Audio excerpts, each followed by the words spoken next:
Happy World Environment Day! Let's get back to the topic.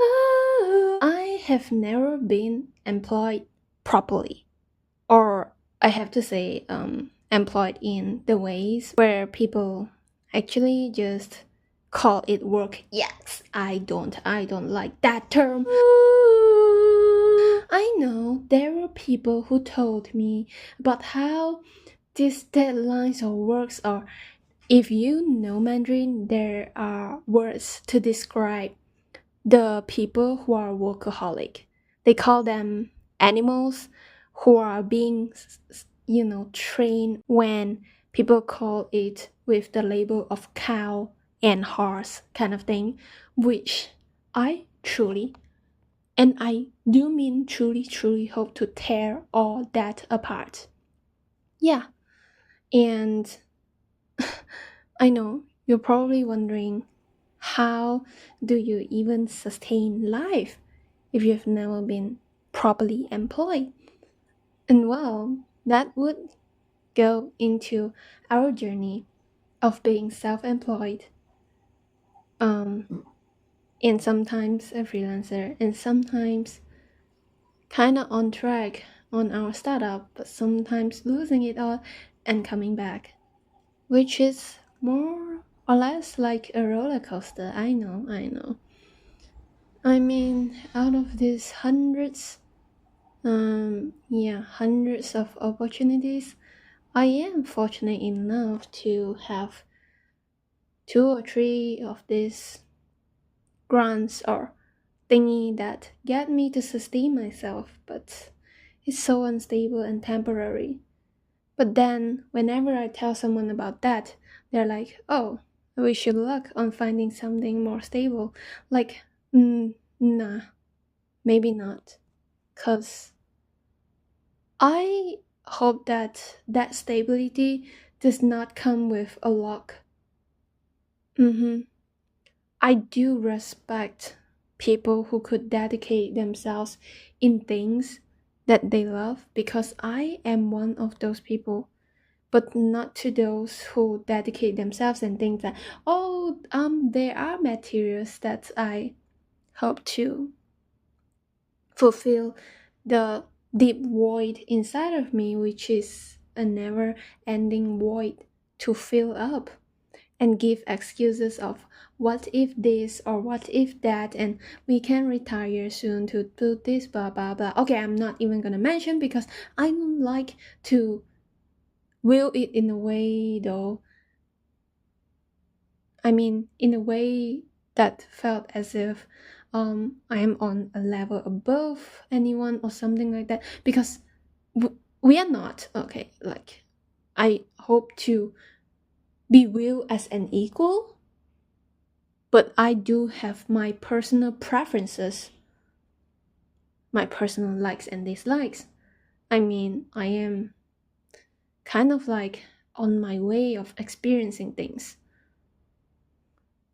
Not that all sacred nothingness who is just meditating in a cave, although I have been in such a state because I feel like I choose to come here on earth to have my stances and my preferences sometimes.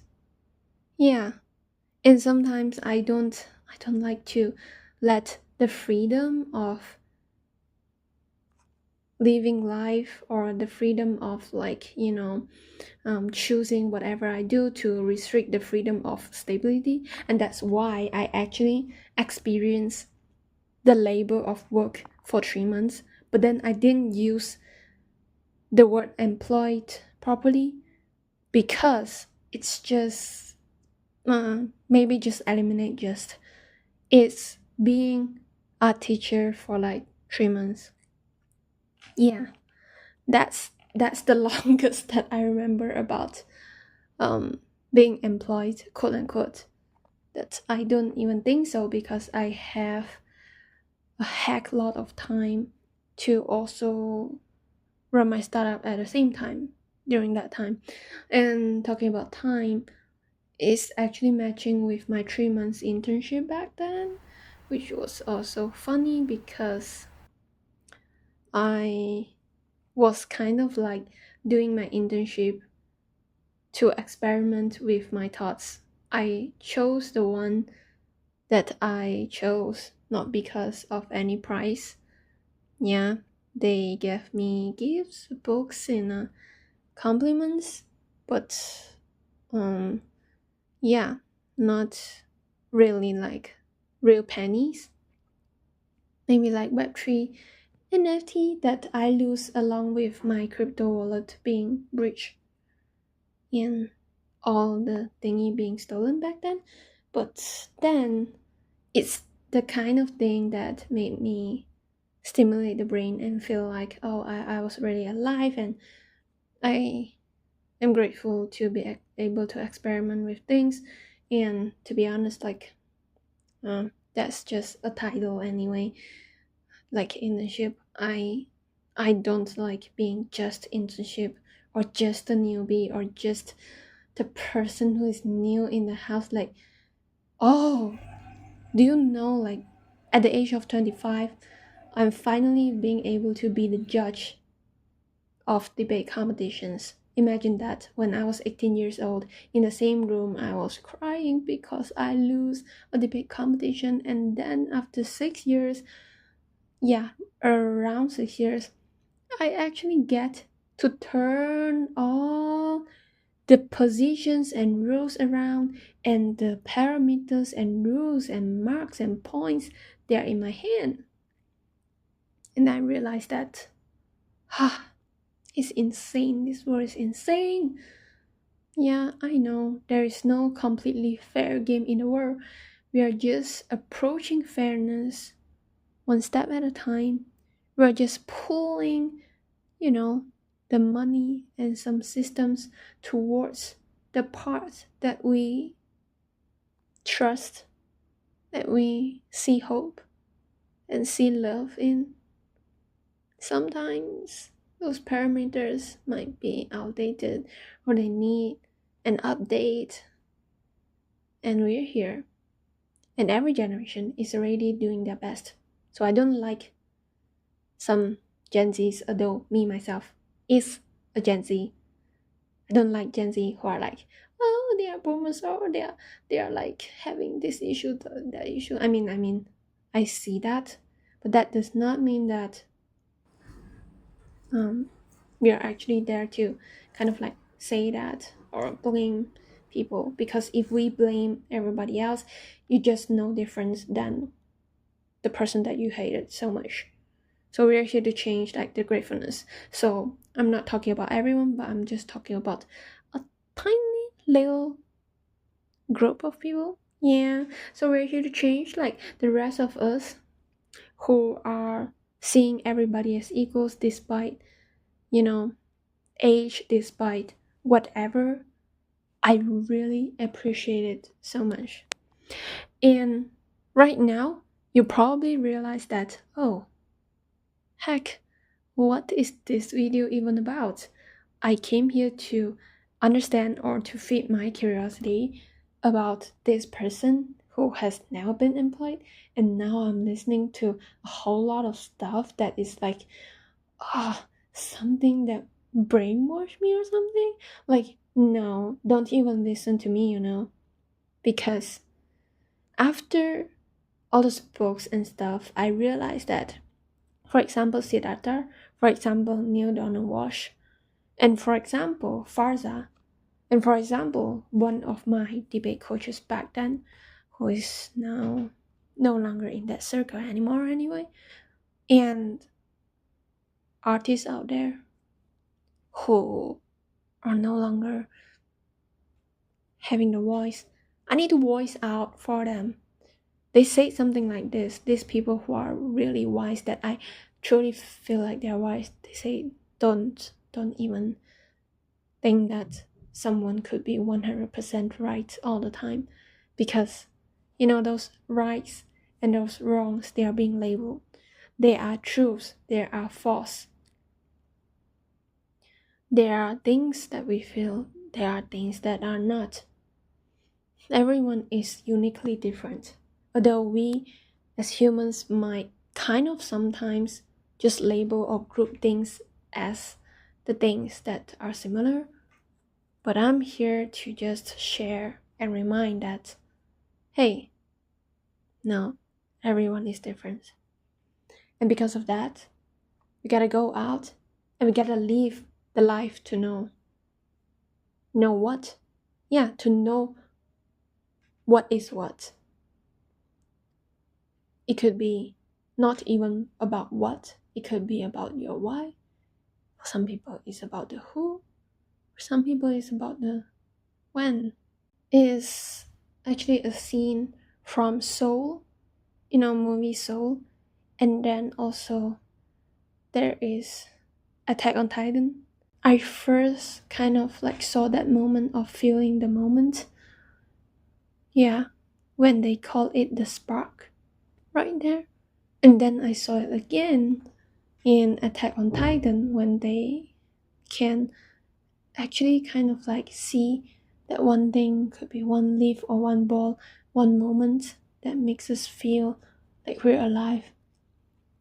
And then in Three Body Problem, not movie, books and dramas, it's interesting that okay, there is the sun and it's shining on people and I can just feel like I'm taking my hand up to like cover my eyes and the sun rays, they just sort of still hit my face.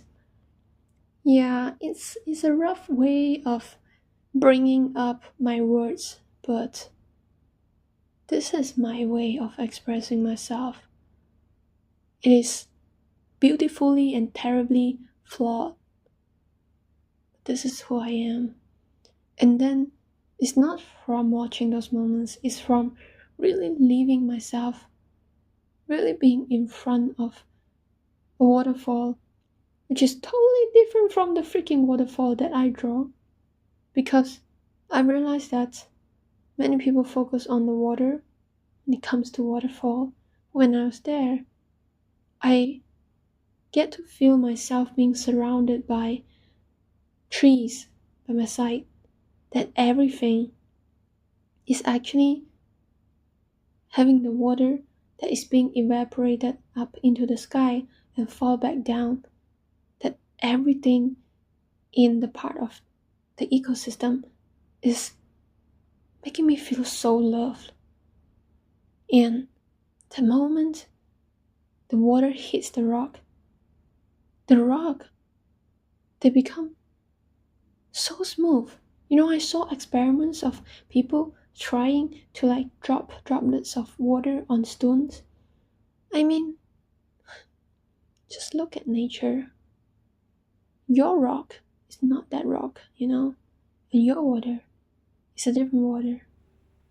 Because if it is that water and that rock, the rock is gonna be so smooth, and the water is gonna be so effortless. You don't even have to tell us that, oh yeah, taking a few days of holidays of not dropping water on the rock. So go find your rock and know what kind of water you are. If you don't know, then just live and be a part of the world in a beautiful ecosystem like this. I know some people say, oh, choose the hard path, and oh, I used to be that kid who chose all of the hardest paths. Do you know how many freaking times did I cry for getting those grades or those trophies? Like, oh gosh, poor stuff. I would go back and hug her and say, none of that matters as long as you are happy. But then, at the same time, what if I tell you that you can have them easily and happily at the same time if you are willing to choose to. Because all those paths that they told you about were their paths. And I'm telling you this because I am acing it all and loving my life and happy at the same time. Yeah, but not like acing it all, kind of it all. It's just a way that we can redefine our own life and we can redefine everything. And yet, I might change my thought because, especially the last part about that I want to tell my past self. I do think that I always change that and come back and rewind time and tell myself a new thing, a new thought. I always allow myself to have moments of eureka, not being afraid to admit that my thoughts have flaws or they're no longer suitable for myself, and then grow into a different version of me and evolve and spread love. I used to say spread wisdom, but now I do think that everybody has to kind of like live one own wisdom. And sometimes I don't even know what that means, but it just strikes me and comes to me. It's just the way I express things anyway. If that, thanks with love. Additional point, I do think that the plus point that I love with being born in this generation is to actually have the ability to understand more stories. Yeah, I mean, like, I know so many people want to like tell me about the Maslow's principles in pyramid, but I personally always want to just turn it around and make it a round shape. Yeah, kind of like a pie chart, but not a pie chart because people think of it kind of like jumping up, but for me, the base of my life is more like emotions rather than food and air. I know it's insane to say that, right?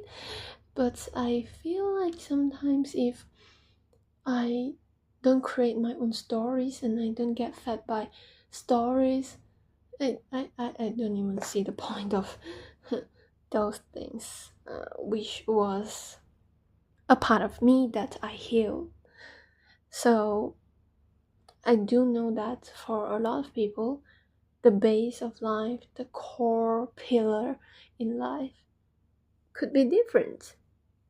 Though from a way that we see objectively or subjectively, it might be air and food and physical resources, but I do think that they are just interconnected.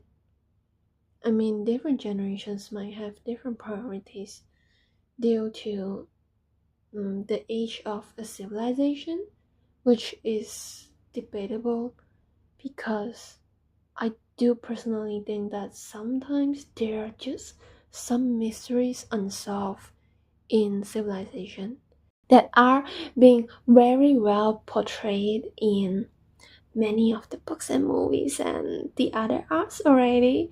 Yeah, so I'm just not gonna talk about those things that are too long to say. Well, I personally love how the Matrix talk about it. And yeah, that's it, I guess. Thanks with love.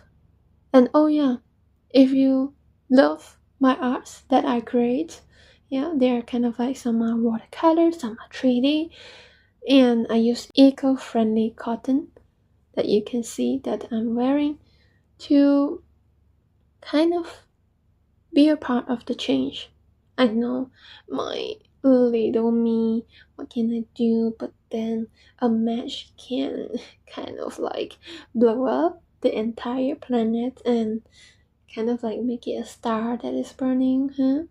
Yeah, you think about that? You think it's cool? You think it's cool? Then you probably also want to spread love wearing one of this. Thanks with love.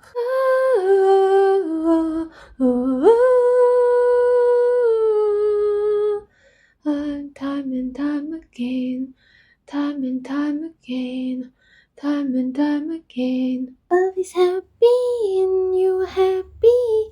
Love is happy, I am happy. Love is happy.